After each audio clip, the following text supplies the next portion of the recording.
더불어 사는 자본주의 서문. 사람과 세상을 보는 가장 좋은 방법. 더불어 사는 자본주의라고요?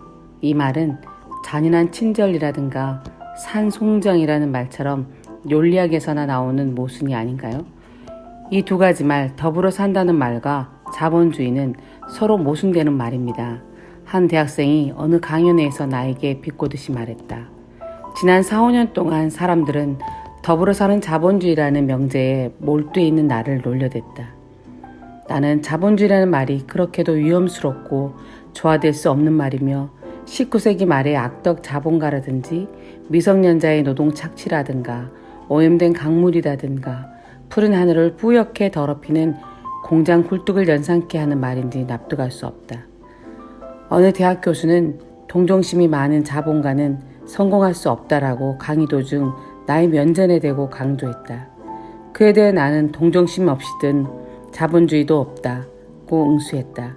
그러자 내가 마치 지구는 평평하다라든가 바다는 용으로 가득 차 있다라고 주장한 것처럼 학생들은 어리둥절해하면서 나를 쳐다보았다.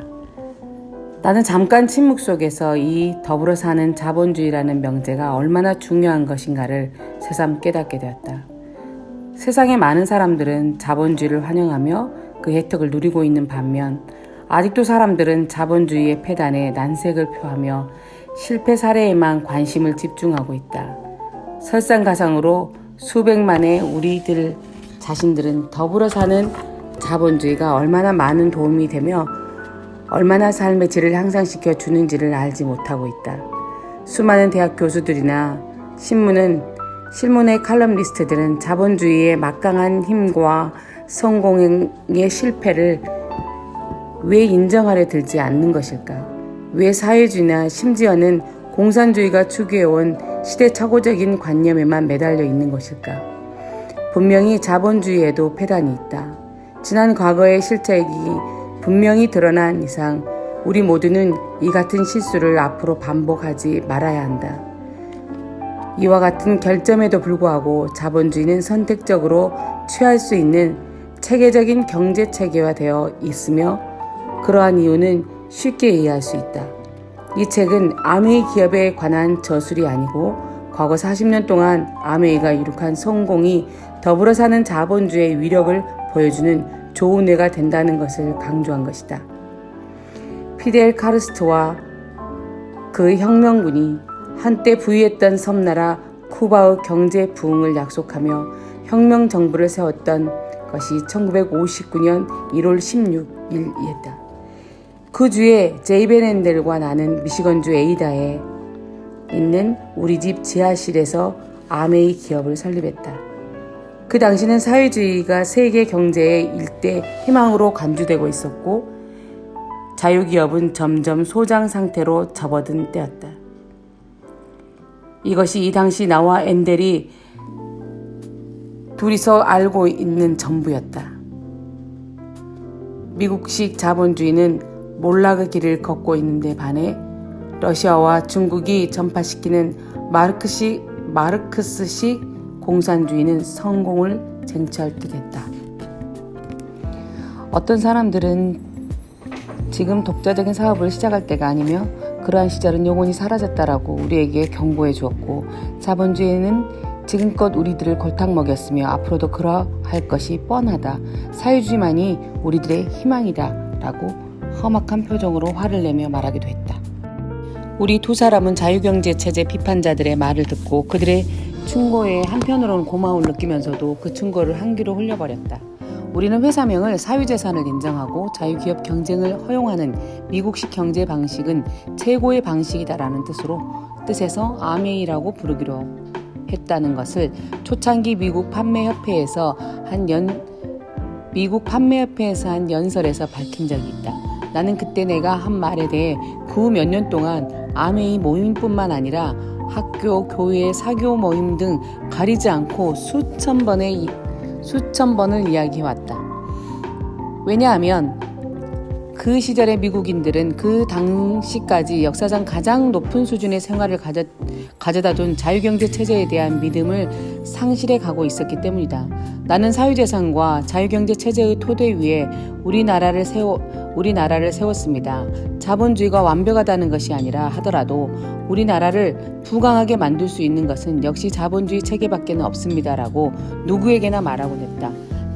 자본주의에 대한 비판자들은 목택통이나 후르시초프, 카스트로의 사회주의 경제체계를 미래의 경제체계로 단정하였다. 하지만 이제 이런 비판자들의 비웃음은 사라졌다. 이제 그와 같은 공산주의 이상은 사라졌다. 그와 같은 이상이 마치 하룻밤의 악몽과 같이 그렇게 빨리 사라질 수 있을까? 마르크스식 사회주의의 모순에 빠져 허우적대고 있다. 카스트로가 번영과 계획을 약속하며 쿠바 혁명을 일으킨 지 40여 년이 되었지만 오늘날 쿠바 국민은 가난과 절망 속에 살고 있다. 한편 그 세월 동안 아메이사는 전 세계 80여 개의 국가나 지역 300만 명이 넘는 디스트리뷰터를 가진 60억 달러의 규모로 발전했다. 더 나은 삶을 위하여 아메이사의 전 세계에 있는 디스트리뷰터는 나의 사랑의 흔적이다. 세계 어느 곳에든지 동정심을 가진 기업인과 기업을 볼 때면 나는 언제나 그들의 이야기를 입에 올리곤 한다. 그러나 아메이사와 전 세계의 거미줄처럼 위치해 있는 아메이의 디스트리뷰터만큼 내가 알고 있는 한도 내에서는 최고라고 말할 수 있다. 리 아이어코카는 그의 책에 포드사와 크라이슬러사에 대해 썼고 노만 슈워츠코프는 자신의 자서전을 이라크 전쟁 당시의 사막의 폭풍 작전으로 가득 채워놓았다. 내 친구인 막스 드프리는 허먼 밀러사의 중역으로서 경험을 살려 리더십에 대한 사력있고 감동적인 책을 선보였다. 따라서 나 역시 아메이사와 함께한 나만의 진실한 경험을 이 글을 통해 그려나갈 것이다. 한때 공산권에 있었던 어떤 국가의 경제적 성장을 더불어 사는 자본주의가 기회만 주어지면 효과적인 하나의 경제 원칙이 된다는 것을 증명하는 애가 되고 있다. 사람이란 새로운 해결책을 자유롭게 모색할 수 있고 어떠한 제한 없이 장사할 수 있으며 자유시장에서 마음껏 경쟁할 수 있으며 자유롭게 직업이나 기업을 가질 수 있는 나라에서 살기를 원한다. 그들은 우리들이 가진 것, 우리들이 당연하다고 생각하는 것들을 원하고 있다. 동서독간의 장벽이 무너졌을 때 그 장벽을 가로질러 몰려든 것은 동독 사람만이 아니었다. 그때 서독에 있던 아메이사 디스트리뷰터들은 아메이사와의 직거래 계약을 제한하기 위해 동독 지역으로 몰려갔다. 동독의 사업가들은 이 제안에 환호하였다. 그 결과 요즘 동독 지역에 약 10만 명의 아메이 디스트리뷰터가 생겨 구 동독인들은 생애 처음으로 자유기업의 즐거움을 맛보고 있는 것이다. 투나잇쇼의 사회자 제이 네노는 동유럽의 자유기업을 심어준 아메이사의 활동 기사를 읽고는 그렇게 애쓴다고 공산주의자들이 사라질까 하며 빈정거렸다는 이 말을 전 세계에 있는 아메이사 사람들의 의지와 고집에 대한 칭찬의 말로 받아들였다. 동유럽의 아메이 책임자인 피터 뮬러 뮤어카츠는 그 말은 우리는 자본주의를 신봉한다. 민주주의와 자유경제체제만이 우리의 유일한 희망이다라고 믿고 있다. 그런 우리가 그 좋은 것을 나눠서 공유하지 않아서 되겠는가라고 받아넘겼다. 수십만의 동독 아메이 디스트리뷰터뿐만 아니라 4만여 명의 헝거리인들도 우리 사업에 참여했으며 수천 명의 폴란드인들도 자국에서 디스트리뷰터가 될 준비를 하고 있다. 이와 같이 자유경제 방식에 참여하기 위해 몰려드는 것도 그리고 그 결과로서 전혀 새로운 자본가 세대를 형성하게 되는 것 또 예전의 공산주의 국가에만 해당되는 것이 아니라 경제적인 장벽이 무너지고 있는 곳이라면 어느 곳에서나 일어나는 일이다. 1990년 멕시코의 살라라스 대통령이 용기를 내어 미국과 멕시코의 무역 장벽을 허물었을 때 아메이는 멕시코에 진출했다. 그 결과 현재 멕시코에서는 흥분을 잘하고 고집세지만 책임감이 강한 멕시코 남녀 10만여 명의 아메이 사업에 참여하고 있다. 이들 역시 자유경제체제가 지난 수년 동안 가난과 실망을 극복하는 데 큰 도움이 됐다는 것을 새롭게 발견하고 있다.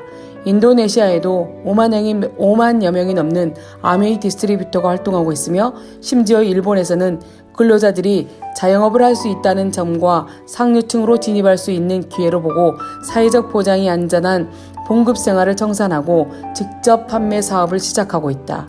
100만 명의 디스트리뷰터를 자랑하는 일본 아메이사는 일본 내에서 세 번째로 큰 외국 자본 기업이 되었다. 일본의 주요한 디스트리뷰터의 한 사람인 나카지마 가오루는 다음과 같이 말한다. 나는 한 회사를 위해 8년 동안 셀러리맨으로 일했습니다. 그러나 이제는 내가 바로 사장입니다. 나는 자유인이며 긍지를 갖고 사업을 하고 있습니다. 나는 다른 5나라에서 자기 사업을 하려는 사람들을 돕고 있습니다. 수많은 사람들이 풍족한 생활을 하게 되는 것을 볼 때면 흥분을 감출 수가 없습니다. 이것은 일이 아니라 마치 연극을 공연하고 있는 듯한 즐거움입니다. 보다 나은 생활을 위하여. 그러나 오해하지 마시길. 돈벌이 때문에 자유기업으로 사람들을 몰리는 것은 아니다. 물론 사람들은 자신과 가족의 경제적 안정을 원한다. 물론 이것이 당연한 일이다. 그러나 사람들은 그것만이 아닌 그 이상이 더 많은 것을 갈망하고 있다. 지구상에 있는 여러 나라 사람들과 마찬가지로 동독, 헝가리, 폴란드, 체코, 중국 사람들도 당연히 더 많은 만족을 원한다. 물질적인 자유뿐만 아니라 정신적인 자유까지도, 즉 인간으로서 완전함을 성취하고 싶은 것이다. 하나님이 생각한 모습 그대로 자유로운 인간이 되고 싶은 것이다. 완전한 민주사회에서만 가능한 사고와 상상의 자유, 간신히 살아갈 수 있는 자유가 아닌 진정한 만족을 찾을 수 있는 그러한 자유를 원하고 있는 것이다. 마르크스식 사회주의의 국가가 경험한 변화에 대한 열망의 근원은 의외로 간단한 사실이 있다. 즉 공산주의가 겪은 커다란 정신적 위기의식이 바로 그것이다. 파산 선고를 받은 것은 공산주의 경제체계가 자체가 아니라 공산주의의 가치 기준이 빈곤이었다. 현재 공산주의 창시자인 칼 마르크스는 인간 정신에 대한 견해는 빈약하기 짝이 없다는 것이었다. 그의 사상은 한 국가나 개인이 그 삶을 뿌리박기에는 적당한 토대가 되지 못한다. 1969년 7월 18일 미시건주 에이다의 공장 화재 사고로 우리는 꿈이 거의 깨어졌을 때 내 평생 친구이자 동업자인 제이벤 헨델은 더불어 사는 자본주의의 인간관을 보여준 적이 있다. 자정 직전에 엄청난 폭발이 있었다. 저희가 현장에 도착했을 때 사무실과 조립 라인에 있는 큰 빌딩은 거의 화염에 휩싸여 있었다. 직원들은 목숨을 걸고 트랙터에 올라 불타는 창고에서 트레일러와 급유기를 끌어내고 있었고 다른 사람들도 중요한 서류 뭉치를 구하기 위해 14,000피트에 달하는 건물로 들어서려고 하고 있었다. 제이는 이들을 제지하며 잊혀지지 않는 한마디를 외쳤다. 종이 조각을 잊어버려 사람들을 먼저 구해. 인간에 대한 우리의 생각은 매우 중요한 것이다.